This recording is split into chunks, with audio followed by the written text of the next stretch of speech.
Welcome back. This is Kathy from Scrappy Counselor Design, and today I'm going to show you my version of the junk journal.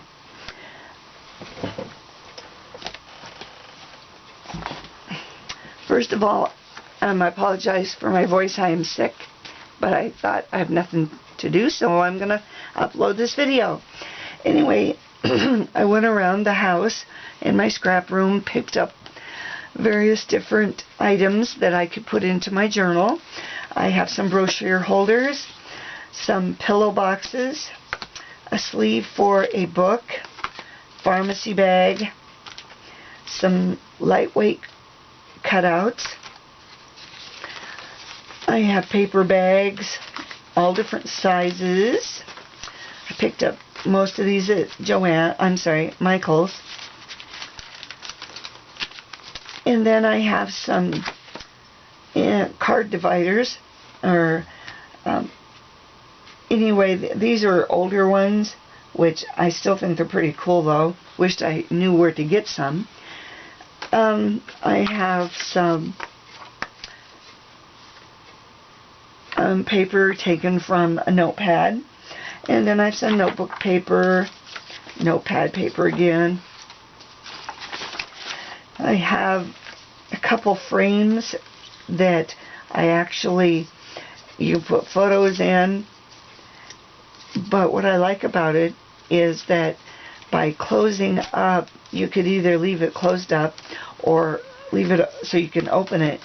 However, by putting tape in and making a pocket, you have more places to put things. 5x7 index cards, large envelopes, couple of those, cardstock, brochure holders again. This is weekly schedule, so you can keep track of, write little notes, whatever. Just basic random paper I cut in half, vellum. I have a note. This is the note, and it's a trifold. And that was really fun. I used those on my Christmas fall cards last year. I have a couple note cards with envelopes, extra envelopes. These are CD envelopes, small envelopes. I have a 6x6 envelope and more cardstock. Well, the very same thing that's here, I actually put in my journal here. Here I have the finished product. I actually bound it with chipboard, covered it with some Stampin' Up! Paper, and I used my Bind It All to bind it, and then I just added ribbons and fiber to that, and used flowers and distressed them, used bling, used alcohol inks to make the beads a little darker. And on the opening and closure of the book, I actually attached some brown ribbon, velcroed on the back, and then attached it so it looks like it's a flower. It's just part of the arrangement, but I use glossy accents from Ranger on the top, and on the back it's attached by, I put it underneath. The back looks like an old suitcase. But let's get into the journal. You can use these journals for yearly, monthly, probably even 2 a year if you're a really busy person. But I opened it here, and I have a place for extra papers, notes, tags. But I attached 2 of the small envelopes to one of my cardstocks. Made it really easy then to, because you lose part of your envelope once you bind it. So I kept that in mind. And then I just started placing all of those papers and things. I just started putting them in there randomly. And you can add photos, journaling. This is the larger paper bag from Michael's that is actually used as here you can use it as a pocket. It will hold a few things, but here it will hold brochures, memorabilia that you've picked up from, if you went to the zoo, and things like that. Pay stubs, ticket stubs can go in these bags. But I actually showed what a paper bag would look like if you just added some extra scraps that you use. So I went from this is the pocket, to this, and then on the back side I also used some scraps I had. The acetate you can actually stamp on, let it dry, and it really just adds to the dimension of the book. And on the little cutouts, I cascaded them down so that you can put a little place for a photo, backside journal, or notes of any kind, or like say your grandchild or your children do something special on that day and you want to remember, like they lost their first tooth or they got their first tooth, jot it down, write a little blurb of why, and which grandchild. And then this is one of the weekly calendars. Then I added just the note, and I kind of backed it front and back so it didn't just was blank paper. Here I used, this is a CD envelope. You could add a picture to the front. I put card scraps on the back. Just makes it a little more pleasing than just an old ugly envelope. And with the brochure holders, I kind of did the same. I actually added some adhesive, so this is now a pocket you can put things into. You can put cardstock on the back and decorate it anyway. Here I added a semicircle so it's easier to get into the little pillbox. And then on the big envelope, it's kind of, they're so big and plain that I just added some scraps.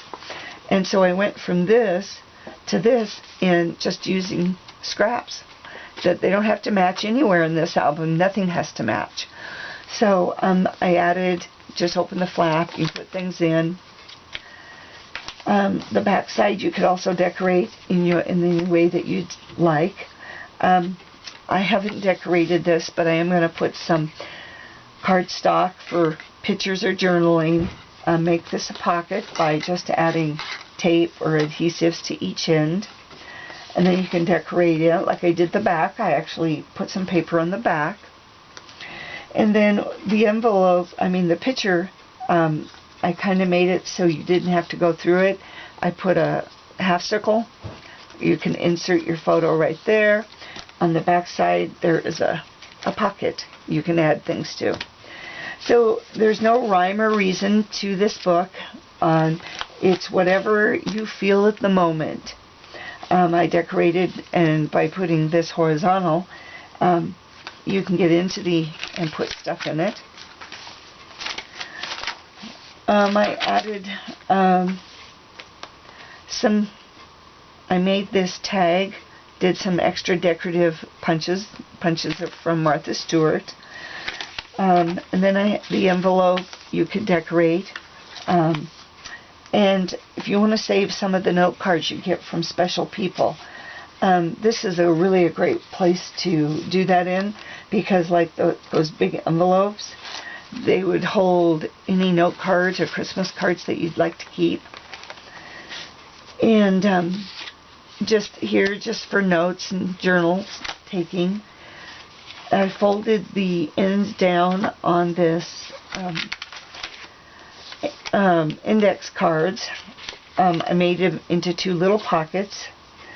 Again, that can hold, ticket stubs, a tag if you want to make a tag. Really versatile. Then I cascaded them down. Cardstock, another double tag this time. A bag. So it's like however you put arrange your stuff. your junk, doesn't really matter. It doesn't have to match in color, size. And this is what I did with my pharmacy bag. This is how I bring home my medicines in. And, well, I don't want to see that it says pharmacist on it. So I actually put some extra cardstock, decorated it. I'll do the same on the back. Anyway, this is just, these can be used for any memorabilia that you'd like to keep but not want to actually do a whole scrapbook page on it. These are wonderful for that. And like I've done here, I have a plain tag, and I have decorated the bottom, actually put adhesives to the side to make the pocket. And these are the index tags for filing, and you can index here, do your journaling, photos on the back. And on the back of this brochure holder, I decorated it so you could put journaling and a photo, another pillow box that you can store things, write and journal. So basically my thought is use these journals and just store all kinds of little information and tidbits that someday when your kids look at it, or your grandkids, they're going to say, wow, what was Grandma thinking? Or just a nice place to hold notes. This is a big tag I used out of scraps, but I actually decorated the front and the back out of that same paper, and it livens up the page quite a bit. And this is a 6x9 envelope I cut down to a 6x6. Good place to hold stuff. I made a mistake when I was making a mini book, and these weren't long enough, so I thought I'm just going to throw them in my junk journal because I'll cover them with paper, add photos, journaling. And that kind of came up with the same way how I came up with when I was learning how to make the multi-pocket page out of a 12x12 piece of paper. I just used this double-sided paper, and it's really pretty. And so I found that I didn't want to just throw it away, but I didn't really want to make a whole album out of just this paper. So this is a good place to put it. And with that trifold note, I actually made it into a Z. So you pull on the little tab here and it goes out, journaling, add cardstock, pictures, journaling spots, and you could use the same on the back. And then used a decorative punch when I covered my chipboard, and this is not a pocket, it's just for looks. But you could also put some kind of maybe you just want to keep the back, and you could glue on a card like this. You could glue it and adhesive it down, and then it's still, so you can still use the back page. I look at scraps and things that are hanging around a whole lot differently than I did. I would appreciate any comments or thoughts. You can leave here on YouTube, or you can go to my blog at scrappycounselor.blogspot.com. And again, thank you for joining me. Thanks. Bye.